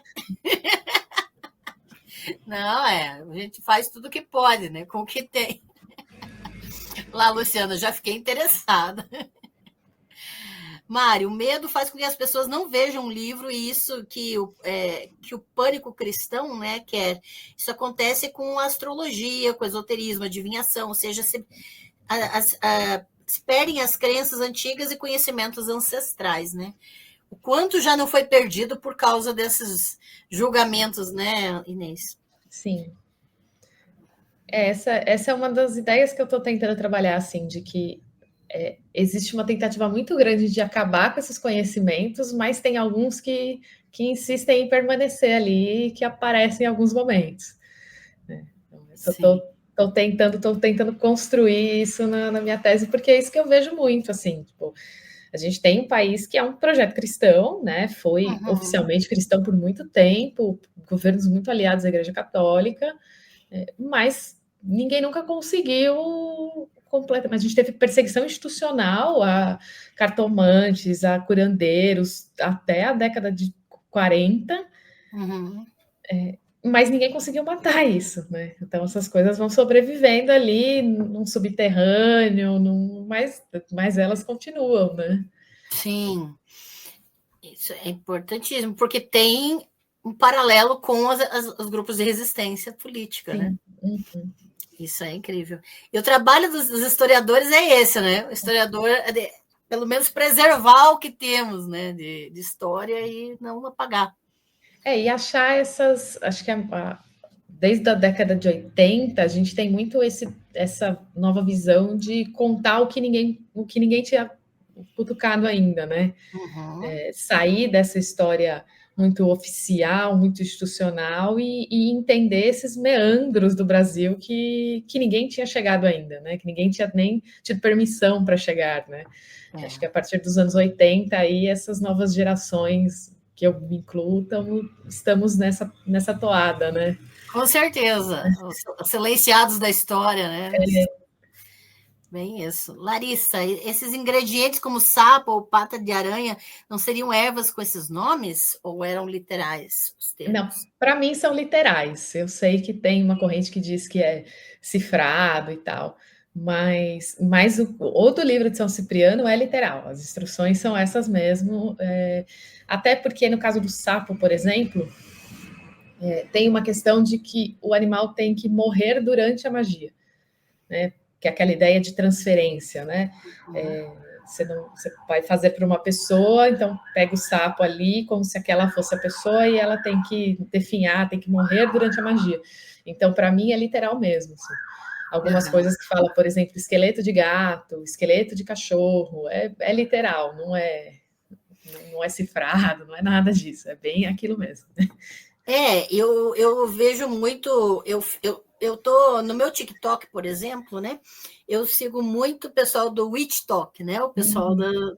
da do ocultismo ali, e muitas práticas assim mais populares, né? Não tanto elitizadas. E esses dias estavam lá viralizou um ingrediente que uma cartomante usa no feitiço lá, que é um ingrediente assim, que envolve questões problemáticas, não vou nem citar aqui para não dar problema, mas assim, são secreções corporais, né? Não vou entrar em detalhes. E aí começou o pessoal a falar, porque na internet não se fala exatamente tudo que faz parte dos rituais de magia, tudo que faz parte da magia popular. Existem questões éticas, existem questões legais envolvidas. Então, é claro que ninguém vai sair publicando a sua lista de ingredientes. Porque tem muita coisa, nem fala em cemitério, já tem outras questões envolvidas, material que é tirado de lá. Então, é problemático, mas a gente precisa ver que isso faz parte das tradições, e não é uma coisa assim que eles estão tirando do cu, né? Então, eles realmente uma coisa ancestral, uma coisa, né, que até a questão, o que se fala-se muito nesses grupos é a questão da energia da substância, daquilo que envolve a substância, das conexões que aquela substância faz com a terra, com os outros elementos e tudo mais. Eu estou começando a estudar isso porque, como eu falei, eu estudo muita coisa, a gente estuda muita coisa e não dá para estudar tudo, né? Mas, assim, é algo extremamente fascinante de se pesquisar. E aí os nossos preconceitos eles vão caindo um pouco, eles vão sendo confrontados nesse processo, né? Você se sentiu confrontada quando estava tendo esse contato com um livro de São Cipriano, com alguma coisa que te incomodou quando você leu? Não tanto, porque é isso, como eu venho há muitos anos nisso, desde criança, né, convivendo, tinha coisas que já estão no meu radar e que para mim são mais comuns. Por exemplo, né, secreções corporais. Eu sei de um monte de usos que não estão no livro, que eu aprendi ao longo da vida, de coisas que você vai ter que usar coisas do corpo. Uhum. Né? Até coisa assim, cabelo, unha, né? Aquelas coisas de não cuidado onde você corta sua unha e tal. Uhum. Então, não tanto porque eu já estava com essa cabeça de que eu encontraria algumas coisas. As coisas com animais me incomodam, né? Eu não sou uma pessoa que tem, né, que pratica corte ritual, enfim, entendo, super sei que é necessário dentro de determinados rituais das religiões, tem um fundamento, se usa aquele animal de várias maneiras, mas para mim me incomoda, né? Eu não faria isso, por exemplo. Mas para algumas coisas, por exemplo, tem feitiço que você precisa arrancar prego de caixão de cemitério. Hoje, para gente, isso é muito mais difícil, né? Em 1800 e tanto, era muito mais fácil. Mas, assim, durante toda a vida eu fui fazer entrega em cemitério. Então, para mim, não é tanto problema, entendeu? Já cansei de ver gente voltando com o teto de cemitério para casa, tem que enterrar coisa. Então, como eu já venho desse universo, algumas coisas para mim foram muito tranquilas nesse ponto. Uhum. E é interessante da gente se perceber, né? O quanto a gente tem, já está habituado àquele ambiente, né? Aquela situação. É muito interessante. Só uma coisa que me ocorreu. Essa coisa do corpo também eu acho que também tem um pé do que o cristianismo pôs na nossa cabeça, né? Porque em tradições originárias, em religiões africanas, o corpo é importante, né? Você se conecta com as entidades, com o mundo pelo corpo. Então, seria natural que eu usasse coisas do meu corpo em determinados feitiços, né? Em determinadas oferendas. Tem rituais que nem o bori, né? É um ritual que se faz na Umbanda, no Candomblé, que você alimenta a sua cabeça, né? Porque a sua cabeça é a sua divindade principal. Então, você faz comida, come e dorme com aquelas comidas que são as comidas que alimentam a sua cabeça. Então, tem essa outra relação com o corpo que eu vejo um pouco também nesses feitiços, né? Mas para o cristianismo isso é muito complicado, né? O corpo não é algo sagrado, né? É uma relação, a gente tem uma relação distante com o nosso corpo dentro do cristianismo, né? É tabu, então, acho que né? Acho que ainda é uma sobra disso, assim. Uhum, com certeza. Nossa, é muito, muito real isso. Morfábios, bom ouvir gente sensata conversando sobre o tema de uma perspectiva científica. Parabéns, obrigada. Tamo junto aí. Larissa, os anúncios do livro São Cipriano vinham junto do livro Faça Você Mesma Sua Macumbinha. Esse livro é maravilhoso, esse título. Acho que não sei se a minha mãe ou uma amiga dela tinha esse livro, a gente amava esse título. Esse eu não conheci, eu adorei o título.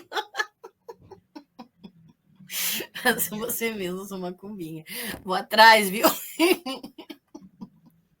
Jesus da Shopee. Os rituais de São Cipriano então derivaram de outros rituais de magia popular portuguesa? Alguns não são nem derivados, são aqueles mesmos, assim, que se achava na tradição oral, folcloristas portugueses registraram, mas vem dessa tradição portuguesa ibérica, né? A gente pode colocar a Espanha, principalmente no norte ali da Galícia, que é meio, né, tá na fronteira.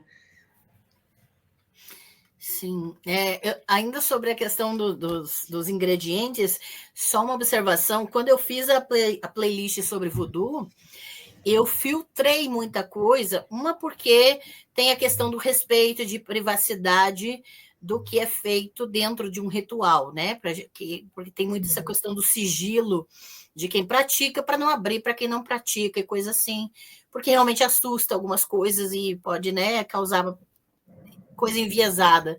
Mas é interessante que a gente também tem esse respeito, né? Esse cuidado, quando a gente tem um contato com uma outra expressão religiosa, de não sair falando qualquer coisa sobre o que você descobriu, né? De filtrar o que pensando nos ouvintes, no que pode ser enviesado, no que pode ser mudado, ou, né, para ser usado de forma prejudicial para os praticantes, ou para até reforçar preconceitos e intolerâncias, né? Sim. Acho que a gente tem que cuidar um pouco dessas questões. Edu, eu só estou falando no geral, né? Porque a gente está acostumado já a filtrar, assim, mas assim, acho que é bom reforçar. Minha família conta de uma história de um homem que começou a ler e ficou louco, começou a ter surtos e ver coisas. O que você diz sobre isso? Essa é uma história que eu ouvi algumas vezes já também. A pessoa começar a ver coisa, ter surto, a falar sozinho. Isso tem sempre essas histórias relacionadas ao livro também. Que vem muito daquilo que a gente estava falando, né? Do medo que se coloca em cima, do não pode chegar, não pode, né, ter esse contato que você vai ficar louco. E isso a gente acha com relação a outros livros de magia também. Aqueles grimórios europeus, tipo Franga Preta, o Grande Grimório, também tem os mesmos mitos em cima, né? Porque é aquela coisa do livro de magia ser sempre o mal, o demoníaco, né? Uhum. Mas é interessante, por exemplo, nos anos 80, quando começou a ter a literatura cristã, a evangélica estadunidense, de livros de satanistas que se converteram, e daí sempre tem aquele aviso no começo, esse livro é perigoso para quem lê, porque não sei o quê, né? Tipo Rebecca Brown e aquele monte de, né? Você tem várias literaturas que vão reforçar esse medo, que vão reforçar essa coisa de não toque, cuidado, você está, né, mexendo com o demônio. Os ciprianos têm isso também. Tem alguns que têm essas notas no começo, do tipo, toma cuidado com o que está aqui, não é para todo mundo, ninguém pode pegar esse exemplar, ele é exclusivo, ninguém pode ver. Tem um que a nota é tipo, a gente está trazendo essa magia aqui, até esse português o Tesouro do Feiticeiro, que chama esse português. Estamos trazendo essa magia para conhecimento, não é para ninguém fazer, é só para saber como é que existe. Tem até um trecho que o trecho deixou muito irritada quando eu li, né? Trabalhando ali a fonte histórica, que era: tem uma magia poderosíssima para invocar o demônio, mas a gente não vai ensinar porque é poderosa demais. Então, os próprios escritores, editores do livro também alimentam essa do tomar cuidado, né? O livro é perigoso. Porque, de certa forma, esse é o marketing, né? É algo que vai despertar curiosidade, as pessoas vão querer comprar, né? Claro. Tem uma dimensão de dinheiro ali, de lucro da editora também, né? Nossa, essa é ótima. Tipo, não faça em casa, mas aí você faz. Não, se eu vou, tem um feitiço que é bom, hein? Eu não vou te contar, mas ele é bom. E dá até um status para quem está escrevendo, né? Também. Ele tem um conhecimento que ele não vai passar. Sim.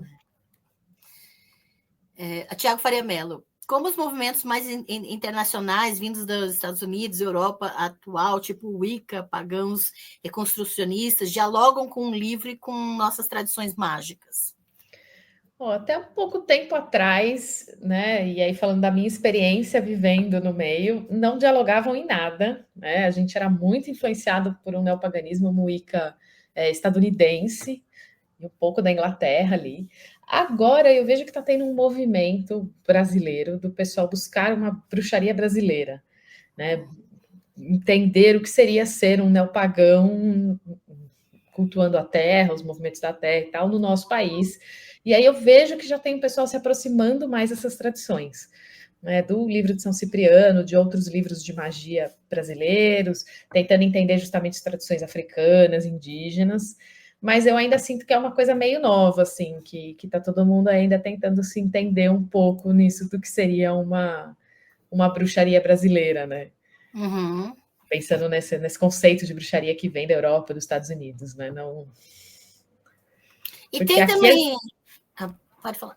Não, porque aqui a gente sempre teve outras práticas, né? Que a gente não chama de Sim. bruxaria. Quando a Wicca chegou aqui nos anos 80, o catimbó já estava aqui fazia 100 anos. Né? Exatamente. É o reconhecimento, né? Porque também tem essa questão de menosprezar o que é daqui. Nós mesmos menosprezarmos o que é daqui, né? Sim. E não considerar, por exemplo, o catimbó como magia brasileira, como magia nativa, né? Isso é interessante. Luciana, também só ouvi coisas assustadoras sobre esse livro. Morfabius, a avó tinha um exemplar do Lumário Perpétuo com capa de couro muito antigo. Os dois livros têm alguma relação? Eles têm uma relação, mas não tão direta assim. Né? O Lunário Perpétuo é um livro muito interessante. Ele é um livro que existe desde o século XVI e ele é um manual astronômico e astrológico, né? Porque na época não tinha essa divisão. Então, ele te dava datas, por exemplo, da melhor época para fazer plantio, colheita, horas dos planetas e tal, e aí né, tinha aqueles calendários permanentes. Uhum. Lunário é um livro muito influente na cultura brasileira e ele está próximo ali do São Cipriano, porque eles estão nesse mesmo universo desses livros que são livros práticos que as pessoas usavam, né, para algo efetivo, assim, para algo prático na vida. E para mim, esses livros de magia, eles têm muita relação com esses almanaques astrológicos, porque eles estão falando dos mesmos assuntos, estão falando ali desse mesmo universo, eles têm essa ideia de uma predição do destino, do futuro, estão pensando ali numa sociedade que ainda era muito agrícola, né? Uhum. Então eu acho que eles têm essa relação meio assim de parentesco, mas eles não têm um cruzamento direto um com o outro, né? Você não vai achar a mesma coisa do livro de São Cipriano no Lunário, mas eles estão num universo, eles compartilharam esse mesmo universo, né? Desse mundo agrícola, das predições, do buscar fora o que a gente encontra aqui. O Lunário eu não sei se foi ano passado ou retrasado, teve uma escola de samba que fez um enredo sobre ele, porque é um livro muito famoso da cultura brasileira, um monte de escritor famoso ali do século XIX lia. É muito legal a história dele também. Ai, que máximo! Não, esse material é que tem também questão de pesca, quando que determinado peixe está fácil para pescar, coisa assim? Tem algumas coisas assim. Tem as épocas de plantio, como é que você prevê se vai chover ou não. E aí tem algumas coisas de remédios e coisas assim que você também acha no Cipriano e outros manuais de magia. Então, eles estão muito nesse universo, assim, de um saber que a gente chama de popular, mas que tem a ver com ciclos de planta, com ciclos de lua, né? Sim. Então, eles vêm ali num lugar muito parecido. Para mim, eles são muito parentes. Ah, legal. Ângelo Antônio, boa noite. Eu gostaria de saber se ela já testou as magias do livro e se ela pode indicar alguma magia para ganhar dinheiro. Eu nunca testei. Essa do ganhar dinheiro, meu pai sempre fala essa. Ele sempre fala, você lê tanto livro de magia aí, não tem nenhuma para ficar rico, não, para eu ganhar o dinheiro aí. De dinheiro e de cabeça de dinheiro eu não lembro. Eu lembro algumas de amor, invisibilidade. A de invisibilidade é muito legal, mas a de dinheiro eu não me lembro, assim. Todo mundo quer, né? Essa do dinheiro. Essa é as mais procuradas, é sempre arrumar amor e dinheiro, são sempre os principais temas. Marcos Fonseca, esses livros de invocação de espíritos teriam confirmação da grande influência que o paganismo sobrevive sob uma influência pálida da evangelização católica? Eu não acho, né, que a evangelização católica seja tão pálida, tão pequena assim, né? Eu acho que o impacto do cristianismo é muito grande, que na verdade é o contrário, né? Sobrevive muito pouco o paganismo, na verdade. E uma das coisas que sobrevive é justamente esse contato com espíritos, né? Até no catolicismo isso existe, né? Os santos, eles meio que aparecem para resolver um pouco essa questão, né? Eles são os mortos fabulosos, né? Os mortos especiais que você pode invocar, em vez de você invocar espírito de necromancia ali no cemitério, você invoca um São Cipriano, você invoca os santos, que são os mortos que estão próximos de Deus. E tem a ideia, né? O catolicismo pode não ser tão oficial, mas tem a ideia do fantasma. Você reza a missa para a alma que foi perdida, que acabou de morrer, né? Missa de sétimo dia, dia de finados, né? Que foi estabelecido justamente porque as pessoas continuavam cultuando mortos. Então, eu acho que é meio o contrário, né? Algumas coisas de paganismo sobrevivem aí nessa força que é o catolicismo, principalmente o romano, para a gente, né? Uhum. Tem uns historiadores, tem uma linha mais antiga que diz que a Idade Média era muito pouco cristianizada, né? Mas já tem muita gente dizendo que não. Em alguns lugares era um cristianismo que se adaptou, mas a força do cristianismo, ali, Idade Média, Idade Moderna, era muito forte. Uhum.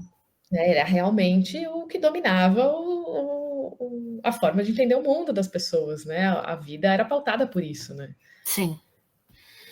E não perde nem as tradições populares, né? A tradição. Isso é legal. E os populares acabaram se adaptando a esse cristianismo também, né? Sim. Solstício de verão vira festa de São João. Então, eu acho que o paganismo que sobrevive de uma maneira mais tímida ali, mas nessa grande força que é o catolicismo. Né? Uhum. Helena Faiva, esse bom diabo presente no livro em tradições portuguesas seria um conceito do diabão maioral, em termos católicos, creio que seriam o demônio, ou seriam diabinhos mais baixos na hierarquia? Se a gente pensar nessa ideia de hierarquias, eles são os diabinhos mais baixos, né? Eles não estão. Não são o Lúcifer, o rei e tal, eles são os diabinhos mais baixos. Mas também eles são muito uma adaptação dessa ideia desses espíritos de natureza. Então, eles não são necessariamente atrelados a um grande diabo, né? É uma concepção de diabo de que ele é um espírito danoso, né? Uma coisa assim. Mas se a gente for pensar nas hierarquias, eles são esses mais baixos, assim. Tanto até a história do Fausto traz isso, né? A original, ele invoca, na verdade, ele quer invocar Satã, mas vem o Mefistófeles e o Mefistófeles fala para ele: você não é tão importante assim para o Satanás estar aqui. Se contenta comigo mesmo e vamos lá, né? Depois tudo vira sinônimo de diabo, né? Mas na hierarquia, Mefistófeles é menos do que Satã, né? Para ver, o pessoal, a população em geral, né? É tão egocêntrica, né? Tão dentro do umbigo que acha que tá, quando faz um ritual tá falando com o próprio diabo, né? É uma coisa sempre com os chefes, né? Tá falando sempre com os chefes. Leandro Galvão, boa noite. Admiro muito o trabalho de vocês duas. Obrigada, Leandro. E ontem eu conheci pessoalmente o Leandro, que veio aqui para Curitiba. Eu fiquei muito feliz de conhecer. Beijo, Leandro. Adorei a nossa tarde juntos ontem. Helena Faiva, também tem a mesma dúvida do Amor Fábios. Existe relação entre o livro de São Cipriano e o Lunário Perpétuo? Daí já foi respondida, né? Mas é isso aí. A Adriana Mello, a crença faz as pessoas viverem uma ilusão na mente.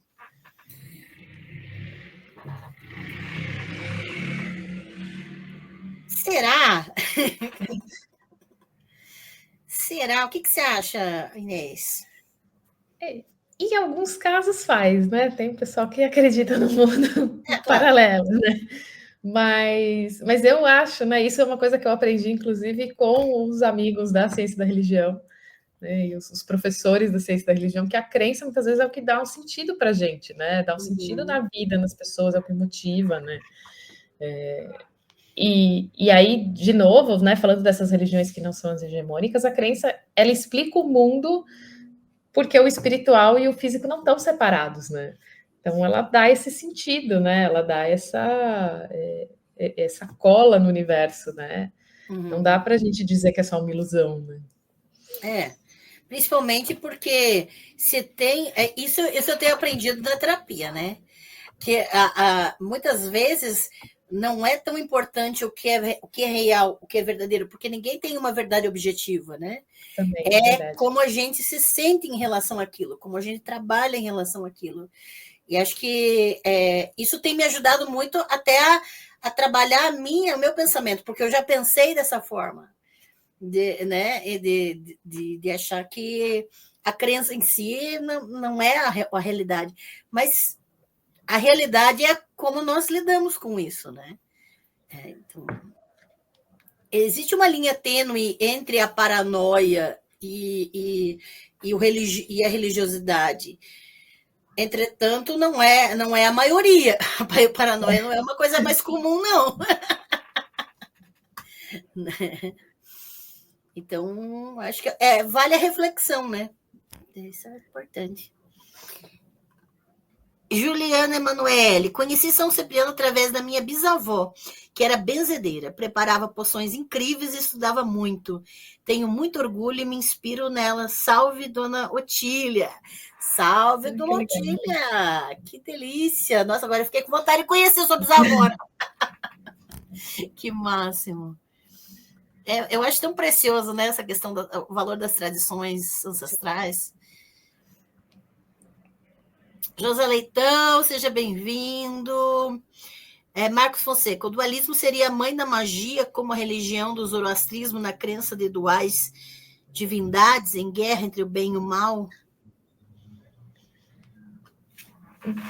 Não, eu acho que depende de qual magia que você está pensando, né? Existem muitas correntes de magia diferentes, né? E essa ideia do dualismo, né, demônio e Deus, tal, vem de uma magia herética cristã, né? Porque você está sempre trabalhando nesse universo que é uma dualidade de bem contra mal e tal. Mas vão ter outras correntes de magia que não vão pensar assim, né? O que a gente chama de magia, de práticas de outras culturas e outros povos, não tem essa divisão de bem e mal dessa forma. Alguns até têm, outros não. Né? Bem e mal são conceitos relativos ou que não tem, né? Muitas religiões, muitos sistemas de crença não têm esse mal absoluto, né? Uhum. Dentro do cristianismo a gente até pode entender isso, né? Pode até entender a magia como esse desvio, né? Como uma heresia, e aí ela é relacionada ao mal. Mas outros sistemas de magia são outras formas de pensar, né? Outras formas de entender o universo, né? Sim. Marcos Silva, com respeito ao que a Inês falou sobre as elites procurar cultos afro, Mãe Menininha do Cantais e Tia Ciata é quem o diga. Usaram as elites como estratégia para protegerem mulheres inteligentíssimas. A mãe menininha e outras sacerdotisas da Bahia fizeram isso muito bem, né? Até deram cargos para os intelectuais, para os artistas, para eles estarem próximos das casas e foram manejando isso para os seus terreiros poderem sobreviver, né? Elas foram estratégicas. Assim.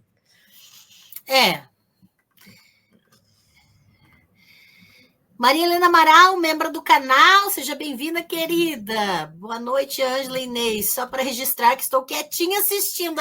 Sua linda. Obrigada. Que linda. Luciana, com certeza buscarei o livro. Vamos lá. Todo mundo vai adquirir o seu livro. A gente começar a conhecer, né? Pior que quando eu era crente, o quanto que minha mãe me apavorou sobre esse livro, não está escrito. Olha que o São Cipriano vai puxar teu pé à noite. Gente, isso é loucura, né? A gente é bem adestrado no medo, né? Inacreditável. A Luciana já desistiu, poxa, vixe, já desisti, mais com animais, quero não. Só para quem tiver interesse, é claro, né? Ninguém é obrigado, mas o pai Dermes de Xangô, eu fiz uma live com ele aqui no canal, e a gente vai programar uma live para ele falar sobre a tese de doutorado dele. Ele tem um livro chamado Corte, que ele vai falar sobre o corte de animais em ritos religiosos, né? Lembrando, gente, que quem come carne, o animal também tem que ser morto para você comer, tá? Então, não tem como você comer a carne dele sem ele passar pela morte, tá? Então, tem essa questão, porque os animais, eles são cortados ritualmente, mas eles servem de alimento, né? Naqueles centros. Então, é importante que a gente pense sobre isso também, né? Mas, claro, né, assim como a Luciana, a Inês, né, não se sente tão à vontade com isso. Eu confesso que, para mim, isso não tem um efeito tão grande, talvez, porque quando eu era missionária, né, eu matei vários animais para comer, né? Então, não ritualisticamente, mas, né, eu tenho um jeito meio grosseiro de lidar com as coisas, então essa parte não me assusta tanto. Mas tem algumas outras questões que me assustam. Então, cada um tem a sua sensibilidade, tem que ser respeitada, claro, com certeza. Todos os rituais, todos os feitiços têm animais, tá? Tem vários outros ingredientes, assim, tem um feitiço que você tem que fazer um pão X lá, tem feitiço que é alguns tipos de comida, flor, erva, então tem várias coisas, né? Acho que os que mais me marcaram foram esses porque eu analisei eles em algum momento. Sim. Mas tem várias outras opções ali, né? Tem alguns que são outras coisas. Então, Luciana, pega o livro, quando você vê que tem um bicho, você pula ele e vai para o outro. Para não perder o conhecimento, né? Uma dica aí. Tiago Faria Mello, nos últimos 50 anos temos experimentado uma grande mudança religiosa com o crescimento do pentecostalismo protestante. A professora já leu algo sobre a relação deles com essas práticas? A relação é sempre a do demonizar, né? Principalmente essas linhas neopentecostais que a gente poderia chamar de mais fundamentalistas, assim, né? Uhum. Porque é completamente o oposto do que de toda a concepção, a ritualística, né? Então sempre vai para esse lado da demonização. Vai ser essa relação, né, de alguma maneira, com o terreiro, com isso, que é o que são as principais vítimas agora. Eu li um artigo de uma pesquisadora uma antropóloga que fez uma etnografia com indígenas ticuna, e aí ela identifica justamente como o livro de São Cipriano começa a ser usado para acusações de magia diabólica depois que aquela comunidade começa a se converter a linhas neopentecostais. Né? De um ponto de pesquisadora, é muito interessante justamente para entender essa dinâmica de como, né, se apropriam do livro, enfim. Então, tem isso de sempre demonizar e sempre ir buscar esse culpado quando o livro está ali. Ou é nenhuma relação, né? É aquele sentimento do tipo, isso aí não serve para nada, vamos ignorar, porque o que vale é a nossa religião. Uhum. Isso sempre, né? A Luciana, o fluxo feminino é chamado ouro vermelho na magia. Essa designação eu não sabia. Da menstruação, né? No São Cipriano é menstruação mesmo. Então. É mais literal a coisa. Sangue da mulher, coisas assim. É mais literal mesmo. Marcos Fonseca, religião e magia que é aprovada pela sociedade, ou magia e a religião que foi marginalizada por esse poder político da religião dominante. A religião é magia que é aprovado pela sociedade. Ou magia é a religião que foi marginalizada? Tem umas interpretações que falam, né, que a magia é a religião desviante, marginalizada, né? Eu não interpreto exatamente assim, né? Para mim não existe essa divisão muito clara, principalmente pensando em Brasil, do que é magia e do que é religião. Essas coisas estão no mesmo complexo, de pensamento e até material, né? Uhum. A gente olha para práticas mágicas no Brasil e você vai usar pedra de altar de igreja, água benta, né? Então, eu acho que, pensando no Brasil, o que a gente classificou como magia é aquilo que a gente não queria que a religião, que a gente não permitiu que passasse para a religião hegemônica, porque de alguma forma estava falando dessas classes subalternas, né, das pessoas negras, das pessoas indígenas, das mulheres, e que isso tinha que ser encaixado dentro de um conceito cristão branco higienista ali de religião. Né? Elas são coisas desviantes, mas ela não é tão a ferro e fogo assim. Em alguns momentos elas se cruzam e não conseguem se dissociar. E aqui no Brasil, para o poder dominante, eles fizeram muita força, né? A instituição republicana fez muita força para separar e não conseguiu, na minha visão. Né? Mas mesmo assim dá para dizer que existe magia, que toda religião tem magia, né? Independente, porque quer ou não, tem a ritualística toda que se acredita que vai ter um efeito no mundo espiritual, né? De certa forma, toda religião tem, né? E toda religião tem um bracinho ali por fora, né? Que é essa magia desviante. Os cristãos tiveram os padres ali da Idade Média, que fizeram os grimórios, né? O islamismo existe, ramos de magia ali, dos jeans e tal. Então, todas estão nesse... Por isso que eu trato sempre, né, de uma perspectiva ali, teórica, como mágico-religioso, porque para mim não dá para separar as duas coisas. Eu também não consigo. Ainda mais esse negócio, põe um copo d'água perto da televisão, ou né, leva esse pouquinho, essa rosa para casa, ou leva esse pouquinho de sal para casa, né? Ou faz o que eles chamam de ato profético, né? Marcha ali em volta do lugar. Isso aí é magia. É alterar, né? É fazer um ato para que se altere de alguma maneira que não seja física aquilo que você quer, né? Exato. O próprio ritual da transubstanciação, né? Porque é uma transformação mágica ali que acontece, né? Então, na mentalidade daquele grupo. Então, eu acho o máximo essas coisas. Larissa, franga preta, minha Deus, eu jamais vou esquecer isso. Eu amei absolutamente. Isso é ótimo. Degby, boa noite, professora Ângela Natel, like garantido. Muito obrigada, querido. Seja bem-vindo. Morfábios, não troque o meu catimbó pela Wicca de seu ninguém. É isso aí. Tiago Faria Mello, sobre pesquisa e magia. Conhecem a Thor Mooney? Ela é uma bruxa estadunidense que é pesquisadora de religião. Recomendo uma entrevista dela para o canal Religion for Breakfast. Não lembro desse nome. Não conheço também. Vou atrás, pode deixar, Tiago. Obrigada pela recomendação. Sempre trazendo ótimas recomendações aqui para o canal. Lena Five, Ângela, corretíssima no comentário sobre corte. Inclusive, nas religiões de matrizes africanas, o corte geralmente é feito da mesma forma que é feito no abate de animais para subsistência. Tem isso, né? E para mim, o livro do Pai Demis foi muito instrutivo, assim, porque existe toda uma, não sei, um preconceito mesmo, né? Uma superstição popular de que, como o abate está sendo feito dentro de uma ritualística religiosa, assim como muçulmanos também fazem isso de uma maneira ritual, né?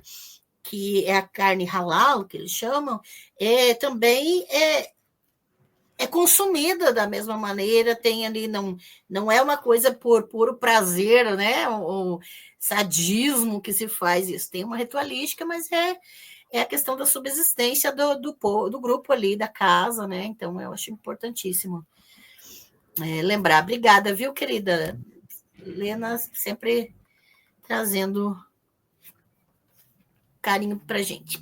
Tiago Faria Mello. Para os séculos XVI, XVII e XVIII, se percebe no contexto português, na colônia, um diálogo entre estudiosos de alquimia, astrologia, magia natural, comum nas elites com essas práticas mais populares? Olha, do que eu já li, né, sobre o período, de historiadores que pensaram esse período, em nenhum lugar existe essa conversa, assim, né? Esses magos naturais ali, século XVI, XVII, né, que vão tentar entender, vão defender que a magia natural não é demoníaca, ela é uma forma de entender o mundo, os elementos se conectam e tal, até podem conversar com esses saberes. Mas astrólogos, por exemplo, né, que eram de uma elite, muitos astrólogos eram ali da nobreza e tal, não tinha essa relação, né? Isso era coisa do povo. Tanto que você tem um debate muito intenso na própria Igreja Católica sobre as formas de magia, né? O que poderia ser considerado magia demoníaca ou não. E durante um tempo é considerado magia demoníaca justamente essas práticas populares. Quando os padres, os intelectuais, os monges vão começar a entrar mais nesses estudos, que eles decretam tudo como uma magia demoníaca para coibir isso, né? Que é tanto a história da bruxaria, né? Foi considerado bruxaria, uma parte ali do que é considerado bruxaria vem dessas tradições populares que não chegavam nas elites, que as elites viam, né? Que as elites da igreja viam como demoníaca, mas bruxaria normalmente é associado com tradições mais populares, né? Quando a gente pensa em magia, tem até pesquisadores que fazem essa divisão, né? A história da magia e a história da bruxaria são coisas diferentes porque elas vão caminhando de maneiras diferentes. Mas não tinha muito esse contato, né? Era muito segregado, assim.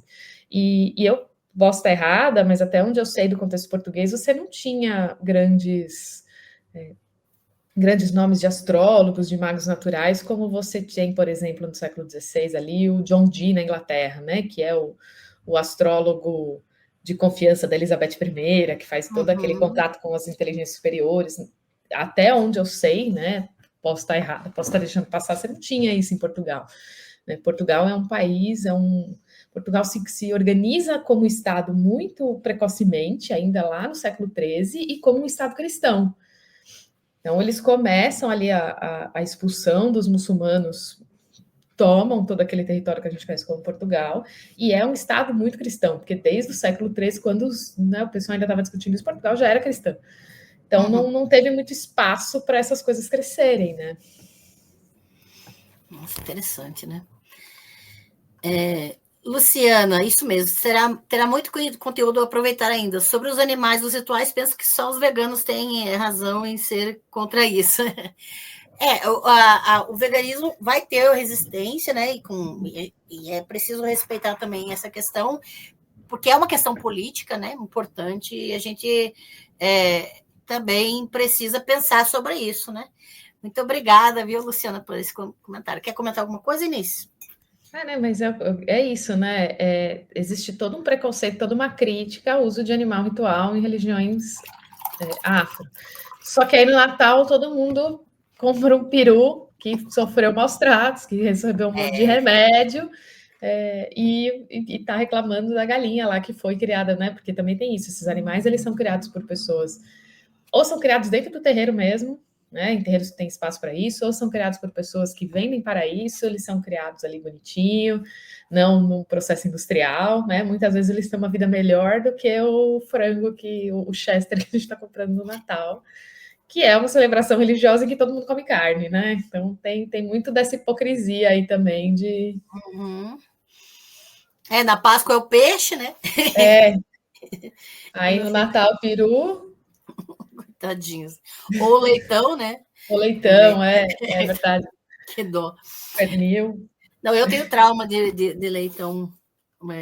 Quando eu era criança, meu pai comprou um porquinho, no fim do ano, e ele me deu um livro no mesmo dia sobre um menino que tinha um porquinho de estimação.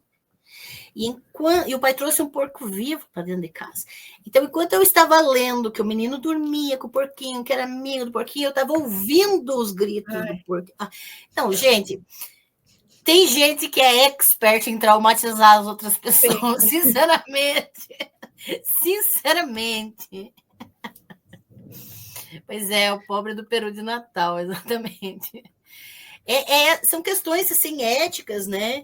E existe muito essa questão, né, Inês, já fazendo ponte para uma questão maior, ou mais ampla, né? Que é a ideia de tratar esses feitiços, essas crenças populares, a questão até mesmo dos rituais no livro de São Cipriano, com superstição, com reserva, né? E quando você pensa em questões éticas, se passa muito pano, né? Para questões pessoais ou assim, estruturais na sociedade, questões éticas, né? E tem, para mim, tem muito disso, que é esse preconceito com esse tipo de prática, né? Uhum. Para outras coisas, a gente às vezes nem percebe que isso também está acontecendo, mas quando a gente vai falar de magia, já parece um tabu, né? Uhum. Acho que tem muito disso, assim. Eu lembro, a primeira vez que eu postei, fiz propaganda de que eu estava trabalhando com tarô, oráculos, né, e Lenormand. Aí a pessoa, mas isso não é superstição? Tipo assim, sem o mínimo de conhecimento até da própria história do tarô, né? Até criei um cursinho básico sobre história do tarô, mas também tenho, né, ótimos conteúdos disponíveis aí sobre isso, né? Que as pessoas só pesquisam e já sabem que não é uma questão de superstição, né? E que é muito mais complexo, tanto a história do tarô quanto a própria história das interpretações, né? Então, isso para mim fica muito descarado as reações das pessoas. Até quando a primeira vez que eu postei a propaganda da nossa live de hoje, também recebi alguns comentários assim, né? O que você está inventando no canal agora? E essa coisa da superstição, ela vira muito isso desse preconceito, né? Porque aí, se é superstição, é o que eu leio muito nas minhas pesquisas sobre São Cipriano em vários momentos da história. Ah, isso é superstição, isso é uma crendice. Tá, se existe essa crendice, ela também tem um porquê, né? Ela explica alguma coisa sobre a sociedade que tinha aquela superstição, aquela crendice, né? Ou sobre aquela pessoa. Exato. Então, sempre isso é sempre tratado de um jeito pejorativo, quando ela também tem um porquê estar ali, né? Ela também pode te trazer uma informação, né? Com certeza. Nossa. E eu amo o pessoal da Academia Oculta, eu sigo vocês, sigo todo mundo ali. Aquele curso que eu fiz com vocês também, eu amei, da história da bruxaria e feminismos, né? E tem tanta coisa para a gente aprender nesses contextos que é fenomenal. José Leitão, ó, só uma nota: em Portugal, no século XVI, XVII e XVIII, há praticantes populares que usam conceitos e práticas de livros letrados, criando livros híbridos entre o popular e o letrado. Não é comum, mas existe. O José Leitão entende muito mais do assunto do que eu agradeço a nota. Ele é um dos pesquisadores do livro de São Cipriano em Portugal. Então, para quem quiser também, ele tem um material muito legal. Então, obrigada pelo complemento. Obrigada por estar aqui Eu na live junto com a também gente, né? muito feliz dessa presença. Que legal, que legal. Marco Silva, assisti essa semana aqui no YouTube o filme Diablo, filme carregado de magia, ainda tem a personagem Lilith com seu exército de demônios. Cara, daí a Lilith já enfia um Lilith ali com demônios. Enfiou Lilith em tudo agora. Virou bagunça, Lilith. Cara, eu acho um saco. Para quem quiser, gente, só para quem não sabe, tem uma live aqui no canal só sobre Lilith e sua mitologia, tá? Que a gente trabalha desde lá de trás, na antiguidade, até as suas construções e reconstruções posteriores. Não percam as lives e os playlists aqui do canal, tá, gente? Larissa, tarô é oráculo e ele é um culto sagrado de milênios. Milênios? Eu não sei o tarô milênios, mas assim, tem a questão do oráculo em si é milênios mesmo, né? O tarô é mais recente, né? Século XV, se não me engano. Uns 500 anos, né? Não chega a ser. Isso, oráculos. Oráculos, assim, é uma tradição de milênios, com certeza. Sim.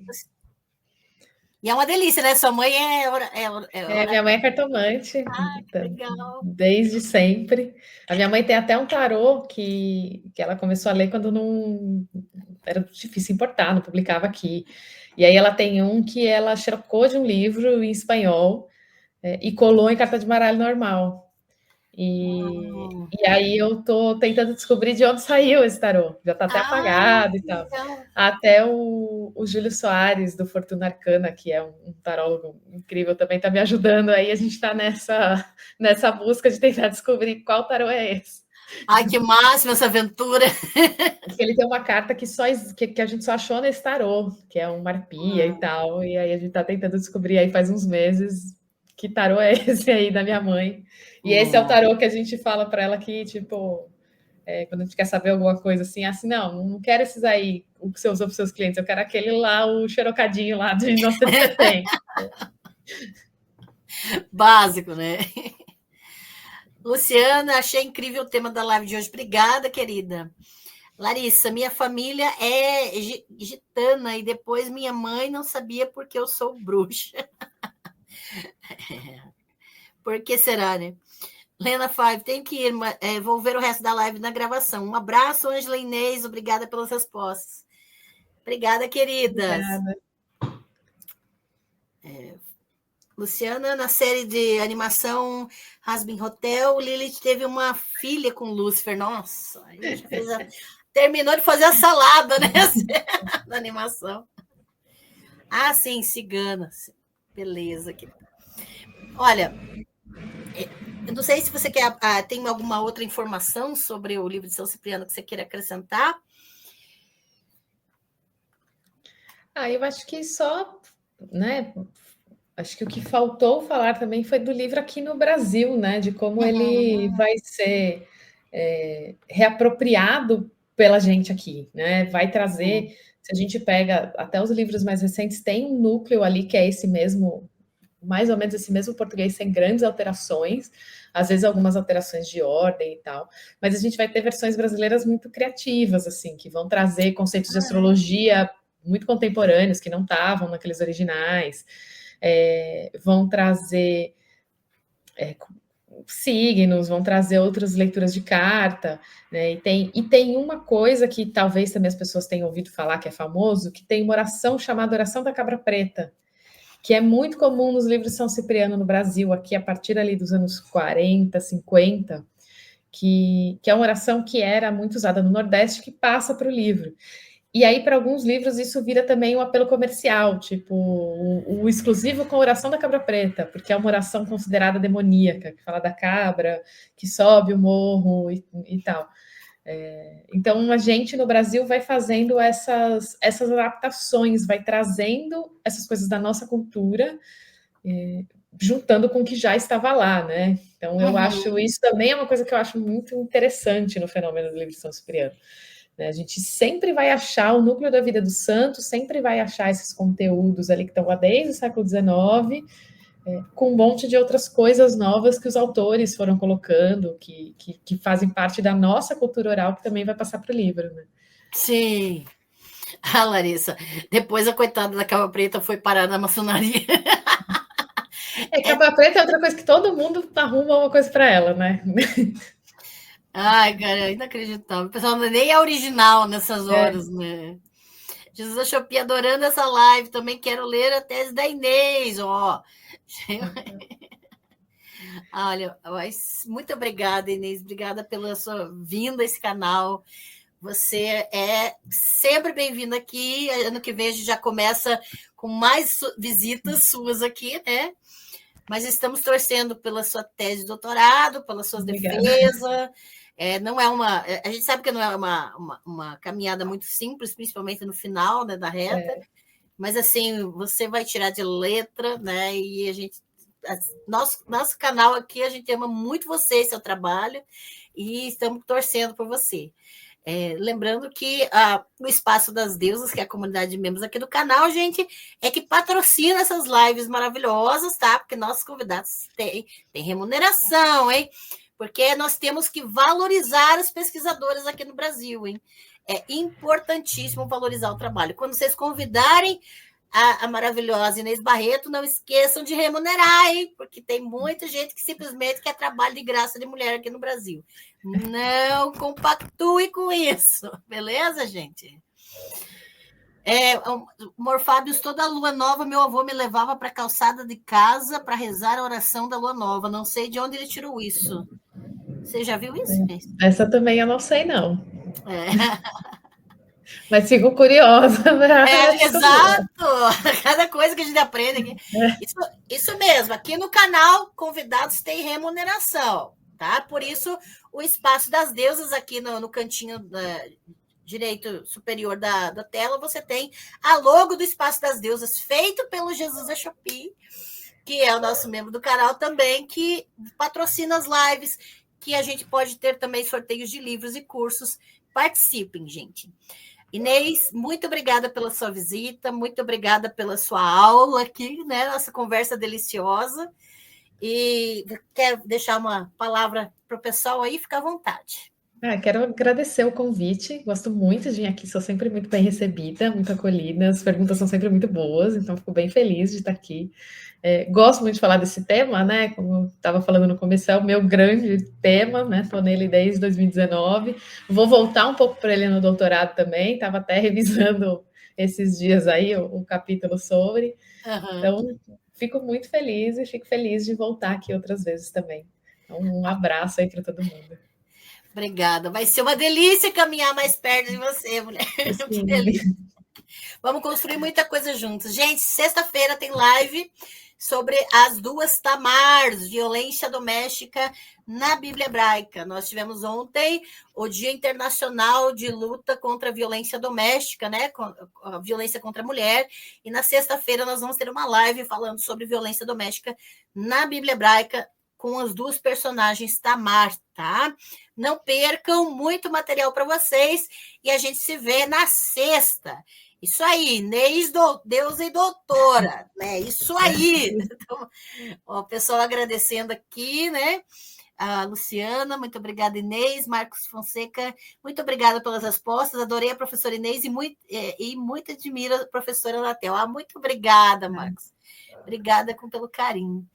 E aí a gente se vê, né, Inês? Continuamos trocando figurinhas. Grande abraço, muito obrigada, tá? Um abraço, um beijo, gente. Obrigada. Tchau, pessoal. Até sexta.